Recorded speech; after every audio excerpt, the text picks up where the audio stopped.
눈치 보는 사람과 눈치 있는 사람. 나이가 들며 자연스럽게 알게 된 것이 하나 있는데, 바로 세상 사람들은 남에게 별로 관심이 없다는 것이다. 오늘 내 헤어스타일이 이상하다거나 장소에 맞지 않는 옷을 입었다 한들 남들은 그런 것에 별로 관심이 없다. 저마다 자신의 일에 신경 쓰느라 남이 뭘 어떻게 하고 있는지는 눈에 잘 보이지 않는다. 그러니 타인의 시선을 과도하게 염려하며 살 필요는 없다. 재미있는 삶을 위해선 체면을 버리고 자유로워질 필요가 있다. 그렇다고 타인을 배려하지 않고 눈살을 찌푸리게 하는 행위까지 받아들여지는 건 아니다. 나의 재미를 위한 모든 자유는 타인에게 폐를 끼치지 않는 선에서 허락된다. 한마디로 눈치는 보지 말되 눈치 있게는 살아야 한다. 비슷한 말인 것 같지만 둘은 완전히 다르다. 눈치를 보는 것이 상대의 기분을 맞추려 쩔쩔매는 거라면, 눈치가 있는 것은 타인을 자연스럽게 배려하는 것을 말한다. 사람들은 눈치 보는 사람은 만만하게 여기지만 눈치 있는 사람은 가까이 두고 어울리고 싶어 한다. 지나치게 자신을 낮춰서 아랫사람인 것처럼 행동하지 말고 동등한 사람으로서 타인을 배려하는 습관을 들여야 하는 것이다. 나이가 들수록 이런 눈치는 꼭 필요한데, 한국 사회에서는 연장자의 앞에선 말을 막거나 반박하지 않고 들어주는 경우가 많아서다. 갑질 문제는 많은 부분 당사자가 자신의 위치를 인식하지 못한 데서 오는데, 이런 배려나 침묵을 허용과 동의로 착각하는 것이다. 그러므로 나이가 들거나 지위가 올라갈수록 자신의 말과 행동을 더 경계해야 한다. 이는 기본적인 에티켓과 매너의 문제다. 시간과 장소에 맞는 행동과 발언을 해야 하는 것이다. 사회생활을 할 때뿐만 아니라 집안에서도 최소한의 예의나 지켜야 할 규칙이 있다. 사소한 것이라도 예의에 어긋나는 행동이 반복되면 가족 사이에서도 원한을 살 수 있다. 꼰대나 민폐 캐릭터로 낙인 찍혀 고립되고 싶지 않다면 기본적인 에티켓은 몸에 익혀둬야 한다. 몇 가지 지침을 기억해두면 좋다. 상대의 프로필에 대해 함부로 캐묻지 말아야 한다. 처음 사람을 만나면 특별한 이유가 없는 한 출신 학교나 직업, 연애나 결혼 여부 등에 대해서는 묻지 않는 게 예의다.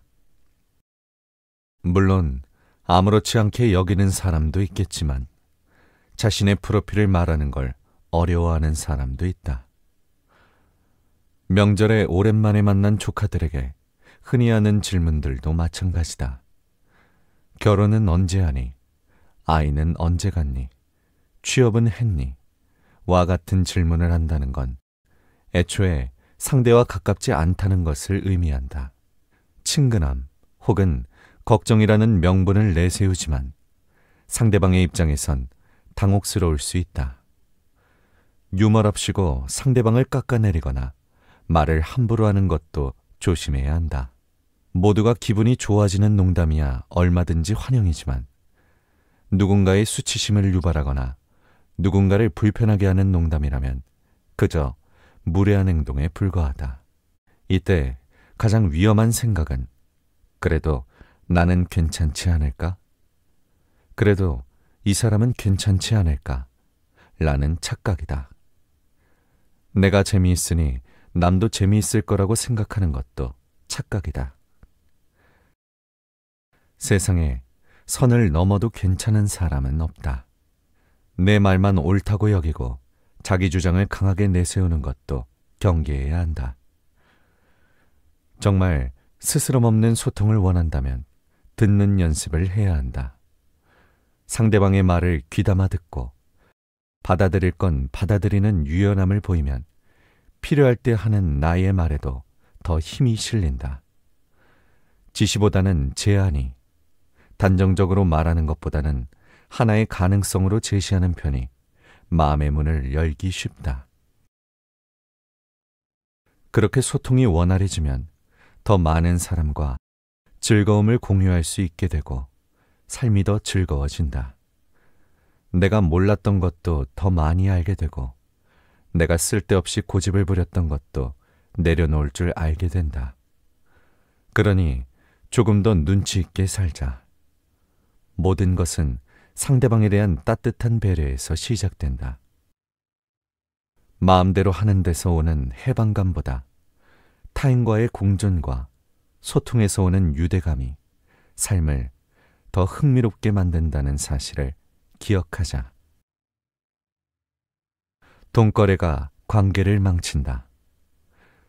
친한 친구에게도 돈을 빌려주지 말라는 말을 많이 들어봤을 것이다. 친구도 잃고 돈도 잃는다고들 한다. 요즘은 많은 사람이 이것을 상식으로 여기는 듯하다. 하지만 여전히 이런 말이 계속 들리는 이유는 그만큼 가까운 사람과의 돈 거래로 어려움을 겪는 경우가 많기 때문일 것이다. 그리고 평소에는 당연히 안 빌려줄 거라고 생각하다가도 막상 실제로 그런 순간이 오면 마음이 약해지기 때문이기도 하다. 설마 이 친구가 하는 마음에, 그리고 그 친구를 많이 아껴서 꼭 도와주고 싶은 마음에 돈을 빌려주는 경우가 생긴다. 내게도 이런 일이 생긴 적이 있다. 예전에 친하게 지내던 선배가 연락이 왔는데 급해서 그러니 딱 일주일만 몇백만 원을 빌려달라고 했다. 괜찮은 직장에 경제력도 있는 사람이라 설마 하는 마음에 돈을 빌려줬다. 일주일이 지났는데 일주일만 더 기다려달라고 하더니 결국 아무 소식 없이 반년이 지났다. 시간이 지날수록 오히려 내가 더 연락하기 어려워졌다. 그래도 확인은 해야 해서 연락을 했더니 선배가 내가 돈을 떼어먹겠냐 라며 화를 내는 바람에 졸지에 내가 나쁜 사람이 됐다. 나중에 알고 보니 나 말고도 여럿에게 그렇게 조금씩 돈을 빌려 주식 투자를 했는데 그게 실패로 돌아간 모양이었다. 괜찮은 직장도 문을 닫았다고 했다. 자신이 돈을 떼어먹겠냐며 화를 냈던 선배는 결국 내 돈을 떼어먹었다. 불행 중 다행인 건 그나마 내가 빌려준 돈이 몇백만 원이 끝이었다는 사실이다. 한 번 빌려주고 나면 이번 것만 해결되면 돌려줄 수 있다. 조금만 더 빌려달라고 하는 경우도 많다. 그렇게 되면 돈을 돌려받아야 한다는 생각에 빌려주는 돈의 단위가 점점 커지고 되레 상대에게 매달리는 입장이 된다. 빚보증도 마찬가지다. 집안이 크게 어려워진 사람들의 사연을 들어보면 대부분 가까운 사람과의 금전거래가 원인일 때가 많다. 빚보증을 잘못 썼다가 재산을 다 날려버리는 것이다. 애초에 사적인 돈거래는 절대 금하고 보증도 절대 서주지 말아야 한다. 누가 그 말을 모를까 싶지만 막상 부탁을 받으면 마음이 약해지니 평소에 원칙을 잘 세워둬야 한다. 상대에게 인정머리 없어 보일까봐 혹은 관계가 서먹해질까봐 돈을 빌려주는 건 좋지 않다. 쓸데없는 눈치를 봐봤자 여차하면 돈도 잃고 관계도 잃는다. 단칼에 거절하기 어렵다면 적당히 둘러댈 이유는 얼마든지 만들 수 있다. 결혼 전이라면 부모님 이유를 대고 결혼을 했다면 배우자 이유를 대자. 가족 중에 돈이 급한 사람이 있어 가진 돈을 모두 빌려줬다고 해도 된다. 상대가 마음이 상하지 않도록 노력하며 정중히 거절하자. 이런 부탁을 받으면 내가 가장 친하고 나를 가장 신뢰하니 나한테 이런 부탁을 했겠지 라고 생각하겠지만 이미 사돈의 팔촌까지 부탁하고 다 안 돼서 나에게 연락이 왔을 가능성이 더 크다. 누구에게도 쉬운 일이 아니니 나 혼자 미안해할 필요도 없다. 그러니 마음을 굳게 먹고 거절하자. 친구 사이뿐만 아니라 직장 동료, 선후배, 혹은 갑을 관계가 명확한 사이에서는 더더욱 금물이다. 꼭 도와주고 싶은 친구라면 돌려받지 않아도 되는 액수로만 마음을 표현하자. 그게 돈과 관계를 모두 지키는 최선의 방법이다. 친밀감을 만드는 사소한 행동. 인간관계만큼 인생에서 중요한 것도 없다. 중요한 만큼 어렵기도 하다. 심리학자 알프레트 아들러는 삶의 모든 고민은 인간관계에서 온다 라는 말까지 남겼다. 하지만 요즘은 어렵다는 이유로 인간관계를 아예 포기하고 사는 사람도 많은 것 같다. 친구 따위 필요 없다고 노력조차 하지 않는 것이다. 특히 새로운 관계를 만드는 것을 겁내는 사람이 많다. 어른이 되면 학교 다닐 때처럼 같은 반 친구도 짝꿍도 없다. 많은 사람이 일로 얽혀 있거나 경쟁 관계에 있어 마음을 쉽게 내주지 못한다.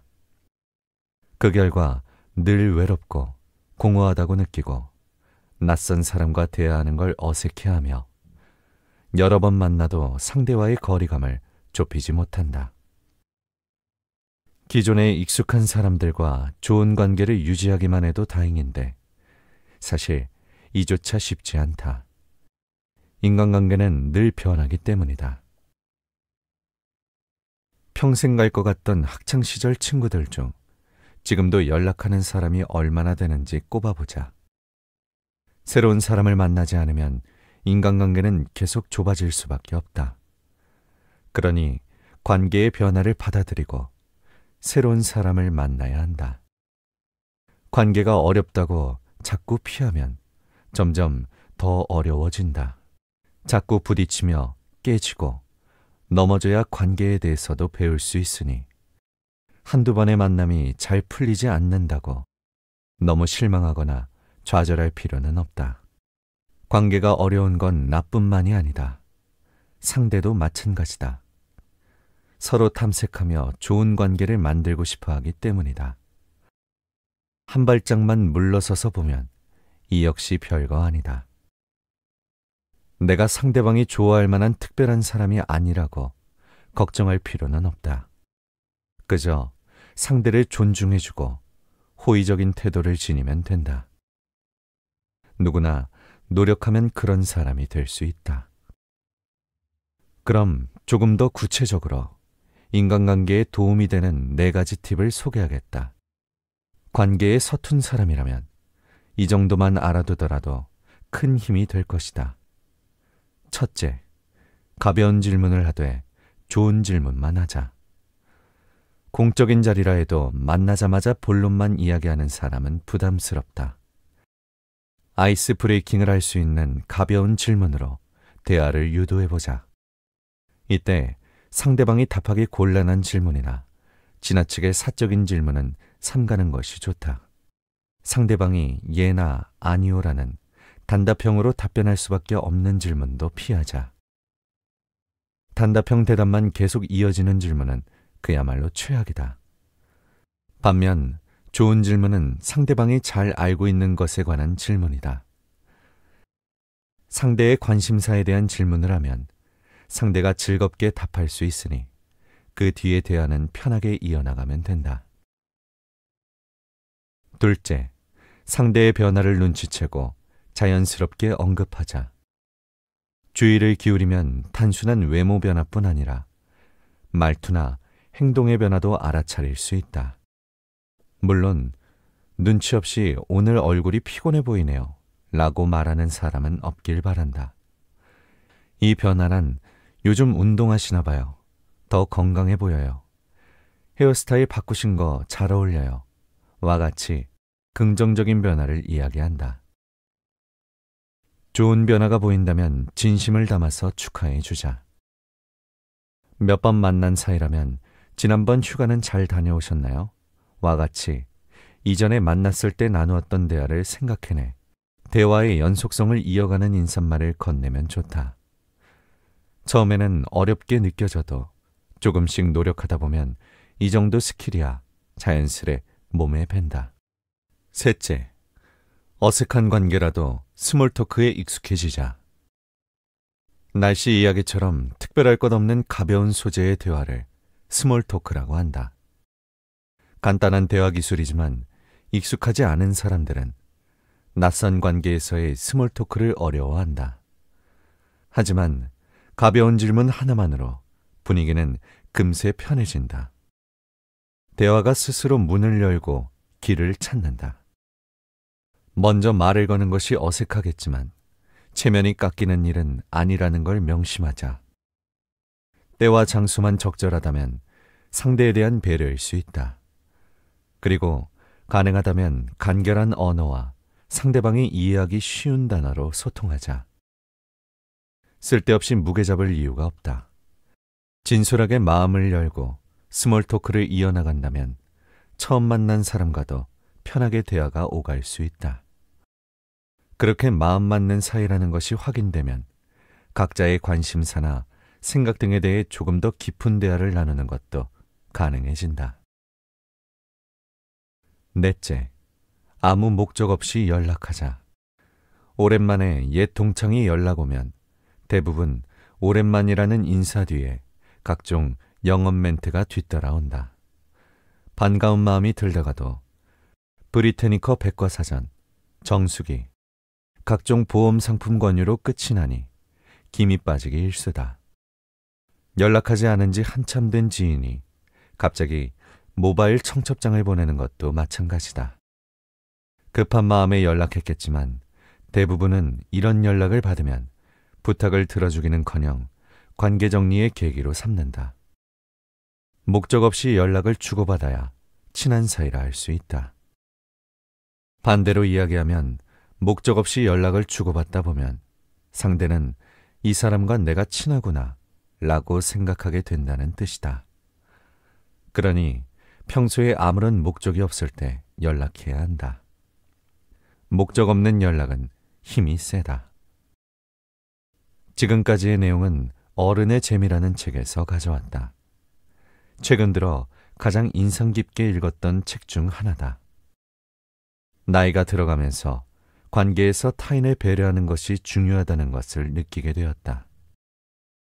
대부분의 사람들은 자기중심적이고 다른 사람의 외모나 행동에 큰 관심을 기울이지 않는다. 하지만 그렇다고 해서 타인에게 무례하게 행동해도 된다는 의미는 아니다. 책을 읽으면서 타인을 배려하고 기본적인 예절을 지키도록 노력해야 한다는 것을 다시금 느꼈다. 말을 조심하고 적극적으로 경청하며 살자.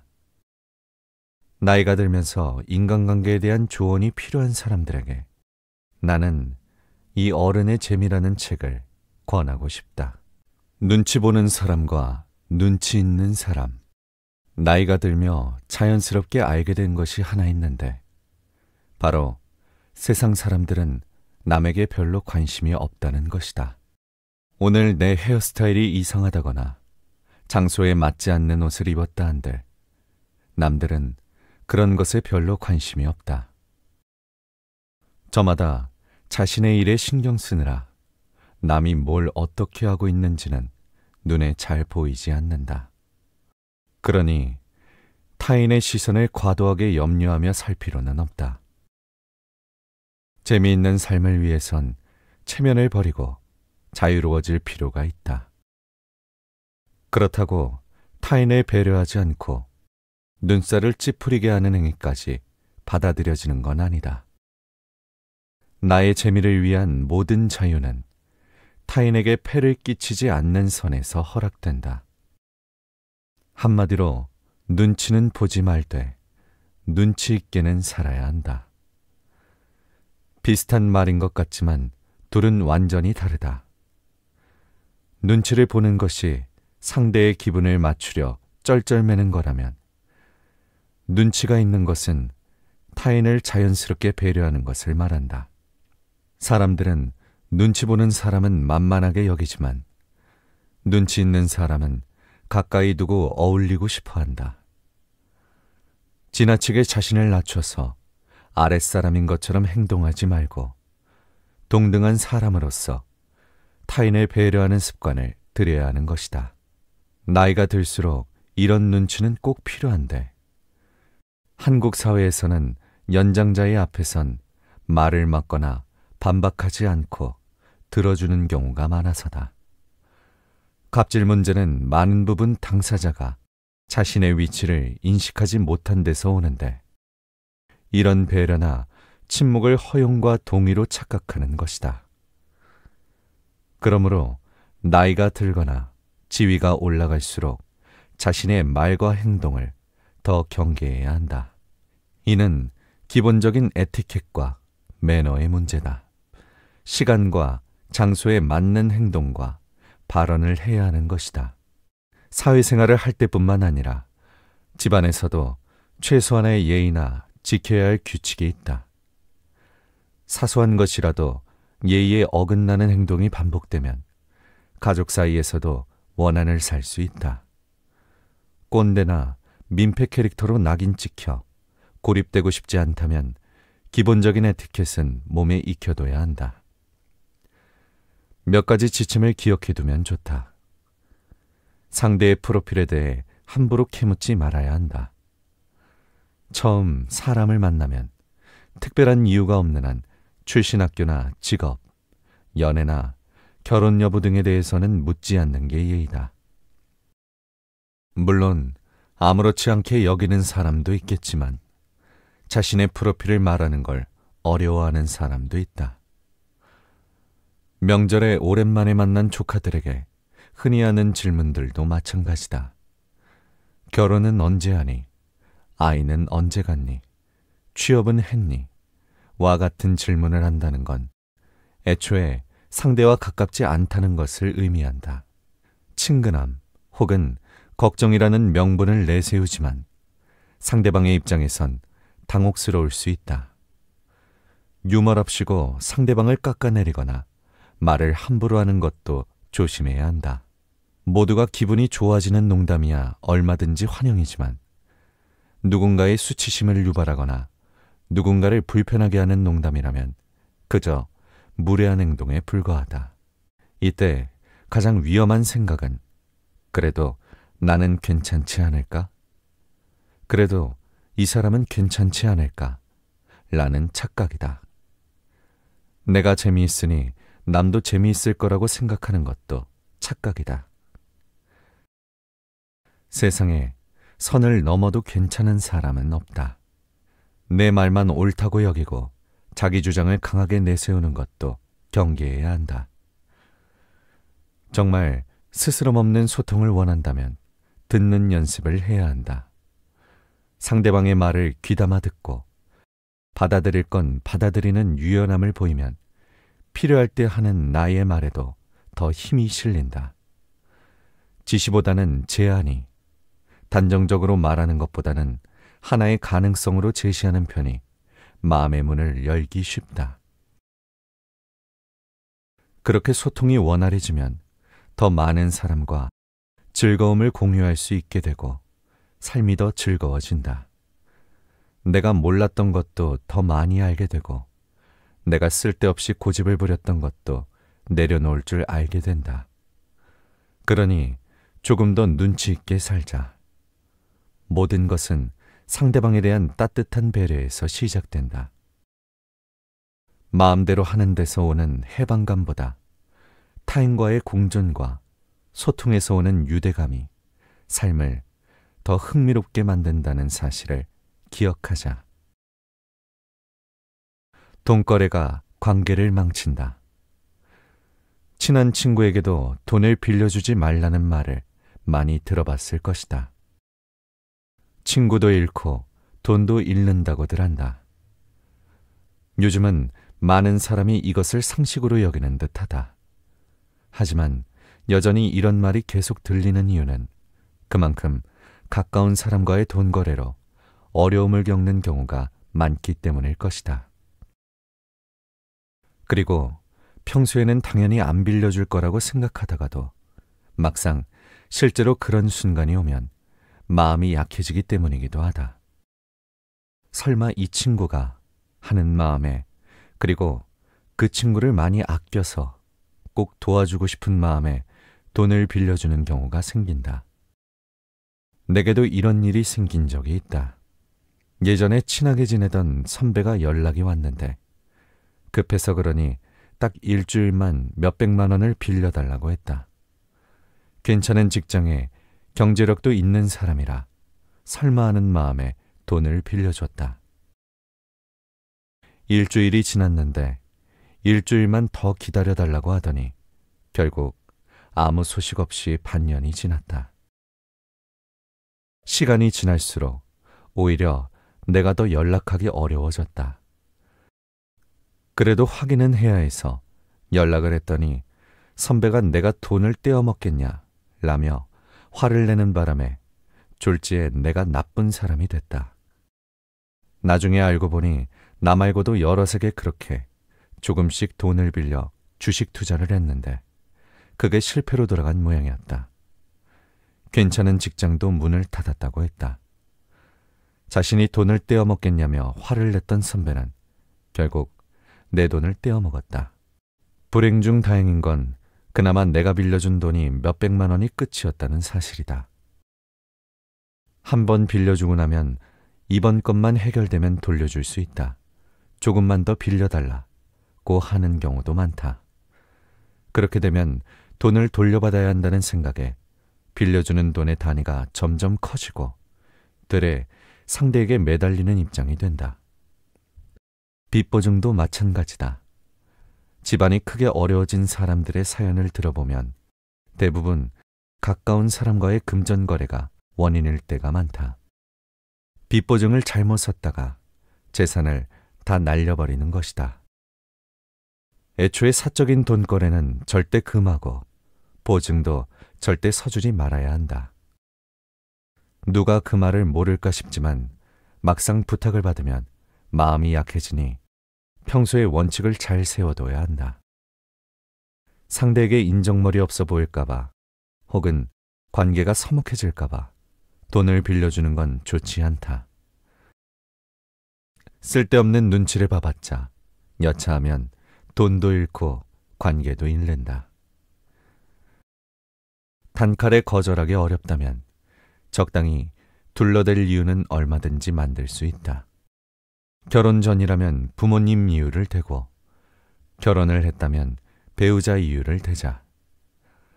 가족 중에 돈이 급한 사람이 있어 가진 돈을 모두 빌려줬다고 해도 된다. 상대가 마음이 상하지 않도록 노력하며 정중히 거절하자. 이런 부탁을 받으면 내가 가장 친하고 나를 가장 신뢰하니 나한테 이런 부탁을 했겠지 라고 생각하겠지만 이미 사돈의 팔촌까지 부탁하고 다 안 돼서 나에게 연락이 왔을 가능성이 더 크다. 누구에게도 쉬운 일이 아니니 나 혼자 미안해할 필요도 없다. 그러니 마음을 굳게 먹고 거절하자. 친구 사이뿐만 아니라 직장 동료, 선후배 혹은 가불관계가 명확한 사이에서는 더더욱 금물이다. 꼭 도와주고 싶은 친구라면 돌려받지 않아도 되는 액수로만 마음을 표현하자. 그게 돈과 관계를 모두 지키는 최선의 방법이다. 친밀감을 만드는 사소한 행동. 인간관계만큼 인생에서 중요한 것도 없다. 중요한 만큼 어렵기도 하다. 심리학자 알프레트 아들러는 삶의 모든 고민은 인간관계에서 온다 라는 말까지 남겼다. 하지만 요즘은 어렵다는 이유로 인간관계를 아예 포기하고 사는 사람도 많은 것 같다. 친구 따위 필요 없다고 노력조차 하지 않는 것이다. 특히 새로운 관계를 만드는 것을 겁내는 사람이 많다. 어른이 되면 학교 다닐 때처럼 같은 반 친구도 짝꿍도 없다. 많은 사람이 일로 얽혀 있거나 경쟁 관계에 있어 마음을 쉽게 내주지 못한다. 그 결과 늘 외롭고 공허하다고 느끼고 낯선 사람과 대화하는 걸 어색해하며 여러 번 만나도 상대와의 거리감을 좁히지 못한다. 기존에 익숙한 사람들과 좋은 관계를 유지하기만 해도 다행인데 사실 이조차 쉽지 않다. 인간관계는 늘 변하기 때문이다. 평생 갈 것 같던 학창시절 친구들 중 지금도 연락하는 사람이 얼마나 되는지 꼽아보자. 새로운 사람을 만나지 않으면 인간관계는 계속 좁아질 수밖에 없다. 그러니 관계의 변화를 받아들이고 새로운 사람을 만나야 한다. 관계가 어렵다고 자꾸 피하면 점점 더 어려워진다. 자꾸 부딪히며 깨지고 넘어져야 관계에 대해서도 배울 수 있으니 한두 번의 만남이 잘 풀리지 않는다고 너무 실망하거나 좌절할 필요는 없다. 관계가 어려운 건 나뿐만이 아니다. 상대도 마찬가지다. 서로 탐색하며 좋은 관계를 만들고 싶어 하기 때문이다. 한 발짝만 물러서서 보면 이 역시 별거 아니다. 내가 상대방이 좋아할 만한 특별한 사람이 아니라고 걱정할 필요는 없다. 그저 상대를 존중해주고 호의적인 태도를 지니면 된다. 누구나 노력하면 그런 사람이 될 수 있다. 그럼 조금 더 구체적으로 인간관계에 도움이 되는 4가지 팁을 소개하겠다. 관계에 서툰 사람이라면 이 정도만 알아두더라도 큰 힘이 될 것이다. 첫째, 가벼운 질문을 하되 좋은 질문만 하자. 공적인 자리라 해도 만나자마자 본론만 이야기하는 사람은 부담스럽다. 아이스 브레이킹을 할 수 있는 가벼운 질문으로 대화를 유도해보자. 이때 상대방이 답하기 곤란한 질문이나 지나치게 사적인 질문은 삼가는 것이 좋다. 상대방이 예나 아니오라는 단답형으로 답변할 수밖에 없는 질문도 피하자. 단답형 대답만 계속 이어지는 질문은 그야말로 최악이다. 반면 좋은 질문은 상대방이 잘 알고 있는 것에 관한 질문이다. 상대의 관심사에 대한 질문을 하면 상대가 즐겁게 답할 수 있으니 그 뒤의 대화는 편하게 이어나가면 된다. 둘째, 상대의 변화를 눈치채고 자연스럽게 언급하자. 주의를 기울이면 단순한 외모 변화뿐 아니라 말투나 행동의 변화도 알아차릴 수 있다. 물론 눈치 없이 오늘 얼굴이 피곤해 보이네요 라고 말하는 사람은 없길 바란다. 이 변화란 요즘 운동하시나 봐요. 더 건강해 보여요. 헤어스타일 바꾸신 거 잘 어울려요. 와 같이 긍정적인 변화를 이야기한다. 좋은 변화가 보인다면 진심을 담아서 축하해 주자. 몇 번 만난 사이라면 지난번 휴가는 잘 다녀오셨나요? 와 같이 이전에 만났을 때 나누었던 대화를 생각해내 대화의 연속성을 이어가는 인사말을 건네면 좋다. 처음에는 어렵게 느껴져도 조금씩 노력하다 보면 이 정도 스킬이야 자연스레 몸에 밴다. 셋째, 어색한 관계라도 스몰 토크에 익숙해지자. 날씨 이야기처럼 특별할 것 없는 가벼운 소재의 대화를 스몰 토크라고 한다. 간단한 대화 기술이지만 익숙하지 않은 사람들은 낯선 관계에서의 스몰 토크를 어려워한다. 하지만 가벼운 질문 하나만으로 분위기는 금세 편해진다. 대화가 스스로 문을 열고 길을 찾는다. 먼저 말을 거는 것이 어색하겠지만 체면이 깎이는 일은 아니라는 걸 명심하자. 때와 장소만 적절하다면 상대에 대한 배려일 수 있다. 그리고 가능하다면 간결한 언어와 상대방이 이해하기 쉬운 단어로 소통하자. 쓸데없이 무게 잡을 이유가 없다. 진솔하게 마음을 열고 스몰 토크를 이어나간다면 처음 만난 사람과도 편하게 대화가 오갈 수 있다. 그렇게 마음 맞는 사이라는 것이 확인되면 각자의 관심사나 생각 등에 대해 조금 더 깊은 대화를 나누는 것도 가능해진다. 넷째, 아무 목적 없이 연락하자.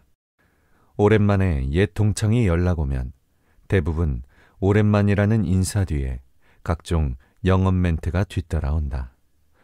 반가운 마음이 들다가도 브리테니커 백과사전, 정수기, 각종 보험 상품 권유로 끝이 나니 김이 빠지기 일쑤다. 연락하지 않은 지 한참 된 지인이 갑자기 모바일 청첩장을 보내는 것도 마찬가지다. 급한 마음에 연락했겠지만 대부분은 이런 연락을 받으면 부탁을 들어주기는커녕 관계 정리의 계기로 삼는다. 목적 없이 연락을 주고받아야 친한 사이라 할 수 있다. 반대로 이야기하면 목적 없이 연락을 주고받다 보면 상대는 이 사람과 내가 친하구나 라고 생각하게 된다는 뜻이다. 그러니 평소에 아무런 목적이 없을 때 연락해야 한다. 목적 없는 연락은 힘이 세다. 지금까지의 내용은 어른의 재미라는 책에서 가져왔다. 최근 들어 가장 인상 깊게 읽었던 책 중 하나다. 나이가 들어가면서 관계에서 타인을 배려하는 것이 중요하다는 것을 느끼게 되었다. 대부분의 사람들은 자기중심적이고 다른 사람의 외모나 행동에 큰 관심을 기울이지 않는다. 하지만 그렇다고 해서 타인에게 무례하게 행동해도 된다는 의미는 아니다. 책을 읽으면서 타인을 배려하고 기본적인 예절을 지키도록 노력해야 한다는 것을 다시금 느꼈다. 말을 조심하고 적극적으로 경청하며 살자. 나이가 들면서 인간관계에 대한 조언이 필요한 사람들에게 나는 이 어른의 재미라는 책을 권하고 싶다.